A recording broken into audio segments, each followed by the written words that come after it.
अपनी मां की संभाल नहीं, अपने बाप की संभाल नहीं। कई लोग हमारे पास आते, गुरुजी प्रसाद दो। किस लिए भाई? मेरे मां बीमार है, उसकी मुक्ति हो जाए। हमने कहा ऐसा प्रसाद तो हमारे पास नहीं जिसको दें वो मर जाए। आप मारना चाहते हो? कहता नहीं, वो टट्टी पेशाब चारपाई पे करता है। तो हमने कहा जब बचपन में तू करता था तब तेरी मां ने तो नहीं कहा कि इसकी मुक्ति कर दो? वो तो नहीं बेचारी बोली कि इसका रोज टट्टी पेशाब कर उठाना पड़ता है, दिन को भी रात को भी, कोई प्रसाद दे दे बेड़ा पार कर दे? वो तो नहीं बेचारी बोली।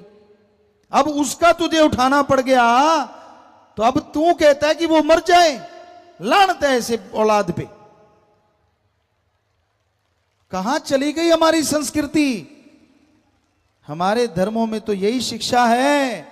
अरे बचपन में मां बाप टट्टी पेशाब उठाते हैं। हमारा धर्म, हमारे देश में यही संस्कृति है। जब वो बुजुर्ग हो जाएं तो उनके बेटे बेटियां उनके हाथ की लाठी बने और उनको बच्चों की तरह संभालें। यह है हमारी संस्कृति। ना कि उनको बूढ़ा कह के एक भूसे वाले कमरे में डाल दें, सूखा रोट खिलाएं। नहीं नहीं नहीं, मरने के बाद आप खर्चा करते हो, शर्म नहीं आती? जीते जी सूखे रोट दिए और मरने के बाद हलवा पूरियां खाओ जी, अपनी नाक का सवाल है। और जब वो जीते जी उनको नहीं खिलाए तब नाक किधर गई थी? शर्म नहीं आती?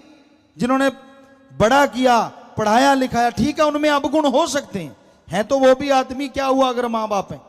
उनमें भी अवगुण हो सकते हैं, उनमें भी बुरी आदतें हो सकती हैं। आपकी नहीं बनती तो राड़ से बाढ़ अच्छी, अलग रहो, लेकिन उनको कभी बुरा ना कहो और उनकी सेवा से मुंह ना मोड़ो। जितना हो सके उनकी सेवा करते रहो। घर से सेवा शुरू करो, फिर करो समाज की सेवा। पर आज का युग ही ऐसा है। हमने देखा बुजुर्गों को बूढ़िया, डैनिया, इतने इतने गंदे नाम लेंगे भी। है तो तेरा ही खून, तेरा ही बाप है, तेरी मां है, क्या कह रहा है? शर्म नहीं आती तुझे? अपनी मां के लिए, बाप के लिए इतने निरादर के शब्द प्रयोग में लाता है।